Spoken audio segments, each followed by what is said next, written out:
김영철 대표님께서는 또 어떤 종목 눈에 띄게 보셨는지도 짚어볼까요? 네. LG 디스플레이는 예상치보다는 좋게 나왔다 이야기했는데요. LG 이노텍은 예상치보다는 부진했습니다. 18분기 만에 적자를 기록했다라는 어제 잠정 실적 발표를 했었는데요. 2분기 실적이 340억의 영업 손실을 기록했다라는 소식이었습니다. 장 끝나고 나왔었는데 시간에서 움직임들은 그렇게 크게 변동이 없었습니다만은 시장의 예상치보다 부진했다라고 보시면 될 것 같습니다.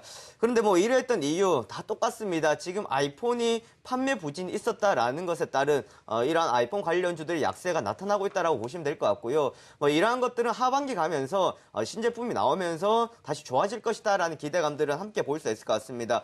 우선 2분기에 340억의 영업 손실, 예상치 같은 경우에는 지금 한 100억 원 정도의 예상 손실을 기록이 될 것이다라고 생각했습니다만은 이것보다는 늘어난 수치였다라는 것에 시장의 충격도 받을 수도 있을 것 같습니다만은 LG인텍은 잘 아시다시피 지속적인 하락이 나왔다가 최근 실적 발표를 앞두고 LG 디스플레이나 LG전자 전체적인 IT 관련주들이 강세를 보이면서 반등이 나와줬던 모습을 볼 수 있습니다. 그러면서 지금 현재로서는 바닥권은 좀 다져가는 구간이다라고 보시면 될 것 같고요.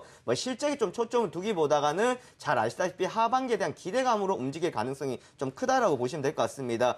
아이폰 7이 이제 하반기에 출시가 됐는데 여기에 대한 우리가 좀 포인트를 보셔야 될 것 같습니다. 사실 지금 이야기 나오고 있는 것은 6S가 7 출시를 앞두고 판매량을 줄였다라는 이야기도 나오고 있는데요.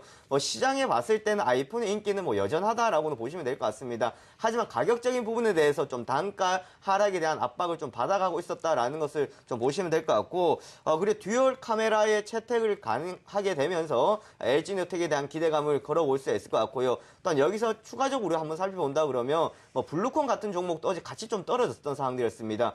블루콤이라는 종목은 역시나 아이폰의 매출 어느 정도 좀 차지한다라고 보시면 될 것 같은데 블루투스 헤드셋이다라는 것을 좀 포인트를 두신다 그러면 앞으로 아이폰이 블루투스 이어폰을 채택할 가능성이 높다라는 것을 이야기 나왔을 때에 이러한 업종들도 함께 살펴보시면 좋을 것 같고요. 그리고 어제 나왔던 뉴스 하나가 베트남에 공장을 설립한다라는 소식이었습니다. 지난 7월 14일 이러한 내용이 나오면서 주가가 급등을 했었던 상황들이었는데 어제 실적에 부진한 실적이 나왔습니다만은 베트남 공장을 이제 설립을 하면서 좀 추가적인 인건비 절약을 가겠다라는 취지로 봤을 때는 앞으로에 대한 방향을 확실하게 내세워주지 않았나라고 볼 수 있을 것 같습니다. 지금은 좋지 않았음에도 불구하고 우리는 앞으로 인건비를 절약하고 그리고 아이폰에 대한 기대감을 걸 것이다 라는 것에 좀 포인트를 두시면 될 것 같고요. 두 번째 종목도 역시나 실적이 부진했습니다. 사실 최근 들어서 보면 IT 관련주들의 질주가 나타나는 상황이고 철강주 같은 경우에도 나름 견조한 모습을 보여주고 있습니다만은 사실 제약주 같은 경우에는 지속적인 약세를 많이 보여주고 있습니다. 그렇기 때문에 시장에서 제약주 이야기는 오히려 많이 안 나오는 것 같은데요. 개인 투자자들이 더 우려하는 것은 바로 제약주이지 않을까라는 생각들을 해볼 수 있을 것 같습니다. 항상 제약주 시장에서 성장으로서 기대감을 많이 모았었는데 화장품주와 더불어서 지금 약세의 모습이 나타나고 있다는 거 우선 실적에서 확인을 시켜주고 있습니다. 유한양행인데요. 어제 2분기 영업이익 176억 원이었습니다. 이건 역시도 예상치 220억 원보다가 줄었다라는 겁니다. 자, 여기서 우리가 포인트를 둬야 되는 것은 예상치가 부진한 것을 생각했음에도 불구하고 그것보다 좀 더 안 좋았다라는 것은 생각보다 좋지 못했다라는 건데요. 이럴 때는 조금 더 우리가 기간 조정을 염두에 두고 가셔야 되는 측면들이 있지 않을까라는 생각들을 해볼 수 있을 것 같고 연구개발과 광고 선전비입니다. 사실 지금 제약업종에 공통적으로 나타나는 것이 연구개발 그리고 광고에 대한 비용이 많이 들어간다라는 것을 봤을 때에 이 역시도 조금 더 기간이 필요하다라는 측면으로 살펴보시면 될 것 같고요. 제약주들에게 불어온 시련이다라고 말씀드리고 싶습니다. 어제 이것 외에도 녹십자도 2분기 영업이 240억 원, 역시나 예상치보다 부진했고요. 또한 어제는 악재까지 겹쳤던 동아 ST 같은 경우에는 미국 토비라 임상 실패 소식에 급락해서 시작을 했었고요. 거기다 실적도 상당히 좀 부진한 모습을 볼 수가 있었습니다. 제가 아침부터 이렇게 부진한 제약주들에 대해서 참 말씀드리는 거는 그렇습니다만은 그래도 우리가 지금 제약주를 좀 살펴보고 왜 실적이 부진했고 예상치보다 좀 부진했는지 대해서 좀 체크하고 가는 것이 앞으로 하반기나 추가적인 사항들로 봤을 때는 올바른 대응 전략이지 않을까라는 생각들을 해볼 수 있을 것 같고요. 이러한 신뢰성 좀 찾기 위해서는 한 3분기, 4분기까지 지나서 시장이 조금 더 기간 조정이 필요할 것으로 보여지고 있습니다. 김영철 대표님께서는 또 어떤 종목 사연이 있다라고 보셨어요? 이 종목은 실적에 우리가 기대감을 좀 봐야 될 것 같은데요. 사실 삼성전자의 실적이 호실적이 나오고 난 뒤에 반도체, OLED 관련주들이 좀 움직이는 모습을 보였었습니다.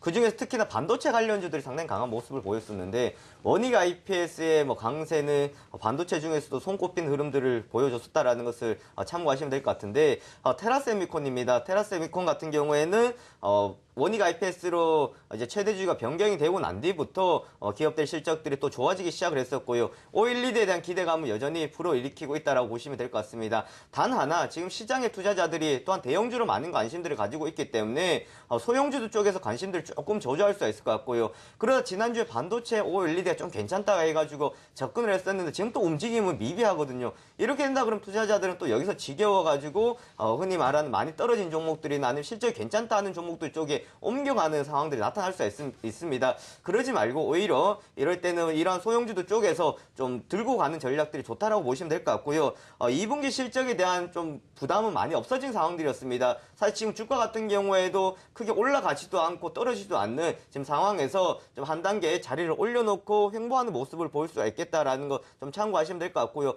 수급적인 측면에서도 크게 나쁘지 않은 것을 보실 수가 있을 것 같습니다. 반도체 OLED의 수혜주다라는 것은 이제는 더 이상 말씀 안 드려도 상당히 잘 아시는 부분일 것 같으니까, 중요한 것은 아직 이러한 부분에 대해서 조금 더 나는 생각이 필요하다 하시는 분들은요, 실적 발표라는 것은 불확실성입니다. 그러면 2분기 실적 발표가 나오는 시점으로 매수 타점을 잡으셔도 좋을 것 같으니까 절대로 성급하게 생각하지는 마시고 2분기 실적이라는 것은 좀 지내보고 가시는 전략이 좋을 것 같고요. 그 다음 종목은 이제 제이션 시스템입니다.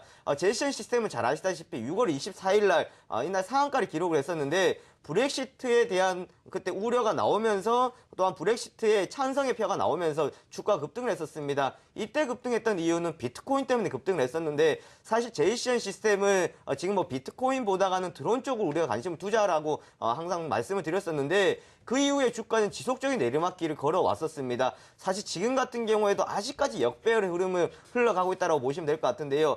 제가 왜 이 이야기를 말씀드리냐면은, 이제는 비트코인 이슈에서 다시 드론으로 가자라는 겁니다. 즉, 비트코인을 통한 급등세가 나왔습니다만은 추가적으로 뻗어주지 못했다라는 것을 거기에 강함보다가는 드론 쪽에 우리가 좀 포인트를 두고 가시는 전략이 좋을 것 같고요. 그리고 여러 가지 지금 규제를 많이 완화하고 있는 상황이다라는 걸 보실 수 있을 거고, 엊그제 한번 뉴스 나온 것도 드론을 이용해서 배달에 성공했다라는 뉴스들도 접했을 겁니다. 앞으로 시장에 대한 성장성 크다라고 보시면 될 것 같고요. 일회성 테마를 지난 글로벌 산업이다라는 것을 좀 체크를 하시면 될 것 같습니다. 마지막으로 보태어서 말씀드린다 그러면, 조금 전에 제가 실적 시즌이다라고 말씀드렸었는데요. 이런 테마성이나 앞으로 기대감을 가지고 있는 기업들 실적 발표 나올 때 좀 저조한 실적들이 나올 수 있습니다. 하지만 그것은 단기적인 실적이 저조할 수도 있겠지만, 앞으로 성장성에 대해서는 우리가 조금 더 포인트를 두고 가시는, 오히려 이러한 것들이 조금 더 장기적인 관점으로 보고 가는 전략이 좋을 것 같습니다. 우선 실적 발표 불확실성이다라는 것은 저희가 다음 주까지 보셔야 될 것 같습니다. 아마 반기 보고서 나올 때까지 중소형주들 같은 경우에는 지속적인 좀 변동성이 있을 것으로 예상이 되고 있는 상황이겠고요. 그리고 지금 강한 돌파에는 좀 강력한 모멘텀이 좀 부족하다고 보시면 될 것 같습니다.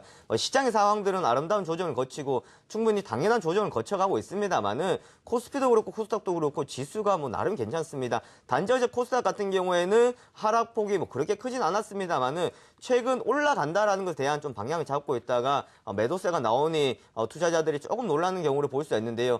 하지만 지금 시장은 이것을 돌파하기 위한 강력한 좀 모멘텀 부족하다. 외국인들의 매수가 들어오고 있음에도 불구하고 기관들의 매도세는 크게 잦아들지는 않고 있는 상황입니다. 이만큼 수급에 따라서 좀 영향을 받고 있는 상황으로 보시면 될 것 같고요. 그리고 지금 상황에서 누구나 박스권 매매의 달인이라고 보시면 될 것 같습니다. 위에 올라간 매도가 나오고 아래에 들어간 매수가 들어가는 이러한 상황들이 나오고 있다는 것은 사실 약속하지 않는 약속에서 흘러나오고 있는 패턴이라고 보시면 될 것 같고요.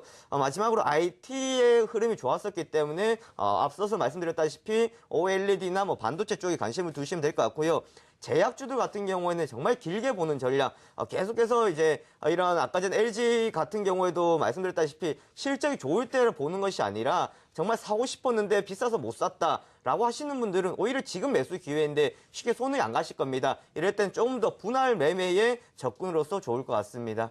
네, 시장 전략 세워봤습니다.